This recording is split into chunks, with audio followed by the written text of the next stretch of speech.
নমস্কার, হরে কৃষ্ণ। তোমরা সবাই কেমন আছো? আশা করি সবাই ভালো আছো। তো আজকে হলো আমাদের বাড়িতে জন্মাষ্টমীর পুজো। আমাদের পুজোটা তো পরের দিন করেছি আমরা, জন্মাষ্টমী যেদিন ছেড়েছে সেদিন। তো কাকিমণি বিকাল থেকেই দেখো সব কিছু আয়োজন করা শুরু করে দিয়েছে, কিন্তু আমি দুপুরবেলা মানে বিকাল থেকে কিছু করতে পারিনি। সন্ধ্যার পরে সব কিছু করেছি এসে, কারণ আমার দোকানে যেতে হয়েছে। দোকান থেকে এসে তারপর আমি রেডি হয়ে সব কিছু করছি। দোকান থেকে এসে দেখি কাকিমণির দিকে সব কিছু করা শুরু করে দিয়েছে, পায়ে বসিয়ে দিয়েছে। তো এখন আমি এদিকে এসে রেডি হয়ে তো মালাটা গাঁথা শুরু করে দিয়েছে। তো আমি এখন গোপালের জন্য আর রাধা গোবিন্দের জন্য মালা গেঁথে নেব ভালো করে। আর কাকিমণি ওইদিকে সব কিছু যা বানানো সব বানাচ্ছে। এক মোবাইলে কৃষ্ণের গান চালিয়ে দিয়েছি, গান শুনতে শুনতে, এবং কাকিমণির সাথে কৃষ্ণের গল্প করতে করতে আমরা সব কাজ করছি। কাকিমণির দিকে সব কিছু বানাচ্ছে আর আমি এদিকে মালা গাঁথতে বসে পড়েছি। মালা গাঁথতে আমার খুবই ভালো লাগে, তাই মালা গাঁথা কাজটা আমার কাছে আর কি সবসময় পড়ে, যে কোনো পুজোতেই আমি মালা গাঁথি। তো এখানে একটা আমি এখন গান চালিয়ে নিলাম, আবার আরেকটা। তো গান শুনতে শুনতে এখন মালা গাঁথবো আর হলো পুজো করবো।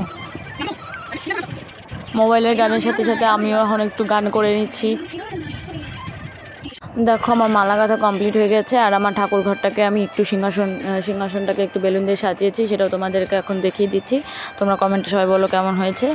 আর কাকিমণির দিকে এখন তালের বড়া ভেজেছে এবং তালের পিঠা করছে, এখন মালপোয়া, কেক বানিয়েছে, পায়েস বানিয়েছে, আর কী করার ওগুলো সব করছে। করে তারপর দিকে সব হয়ে গেলে তারপর ঠাকুর ঘরে সব নিয়ে যাওয়া হবে এবং ভগবানকে নিবেদন করা হবে। তোমরা দেখতে থাকো কীভাবে কী করি আমরা। আমাদের ওদিকে সব কিছু বানানো কমপ্লিট হয়ে গেছে। এখন আমরা গোপালকে এবং রাধা গোবিন্দকে অভিষেক করিয়ে নেব। তো প্রথমে কাকিমণি অভিষেক করাবে, পরে আমি করাবো। তো আমরা এখন গোপালকে আর রাধা গোবিন্দকে দুজনকে অভিষেক করিয়ে নিচ্ছি একসঙ্গে। দেখো কাকিমণির অভিষেক করানো হয়ে গেছে, তারপর আমি এখন অভিষেক করাচ্ছি। তারপর সব কিছু গোপালকে এবং রাধা গোবিন্দকে দুজনকে ভালো করে অভিষেক করিয়ে স্নান টান করিয়ে তারপর আমি ভালো করে সাজিয়ে দেবো। তো পরে আবার দেখাচ্ছি তোমাদেরকে। দেখো অভিষেক করানোর পর আমি এখন ভালো করে গোপালকে সাজিয়ে দিয়েছি এবং তুলসীর মালা, ফুলের মালা পরিয়ে দিয়েছি এবং গোবিন্দকেও সাজিয়ে দিয়েছি। সব ঠাকুরকে এখন ফুলের মালা দিয়ে সাজিয়ে দিয়েছি। এখন ভোগ নিবেদন করা হবে। তোমরা কমেন্টে সবাই বলো আমার গোপুসোনাকে এবং রাধা গোবিন্দকে কেমন লাগছে। দেখো আমাদের সব সাজানো কমপ্লিট হয়ে গেছে এবং সামনে সব প্রসাদ দিয়ে দিয়েছি। এখন প্রসাদ নিবেদন করে দেব।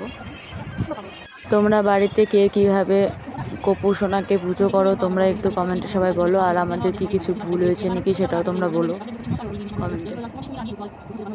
প্রসাদ দিয়ে দেওয়ার পর ঠাকুরের সামনে তারপর কাকিমণি এখানে গীতা পড়ছিল, তো আমরা শুনছিলাম।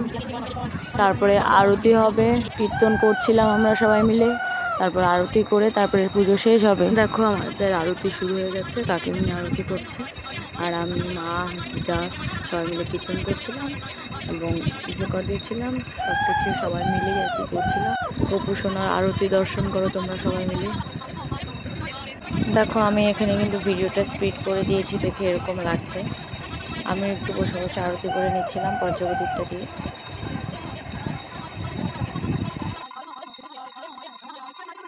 দেখো আমাদের গোপাল পুজো কমপ্লিট হয়ে গেছে। তোমরা এখন ভোগ দর্শন করে নাও একটু। আমাদের বাড়িতে আমরা জন্মাষ্টমীর পুজো এরকম করে করি সবাই মিলে। তোমরা কে কীভাবে করো সেটা সবাই কমেন্টের মধ্যে বলো। আমাদের কিন্তু রাত 12টার দিকে পুজো হয়েছে। আজকের ভিডিওটা এই পর্যন্তই থাক। পরবর্তী আবার নেক্সট ভিডিওতে তোমাদের সঙ্গে দেখা হচ্ছে। এখনকার মতন টাটা।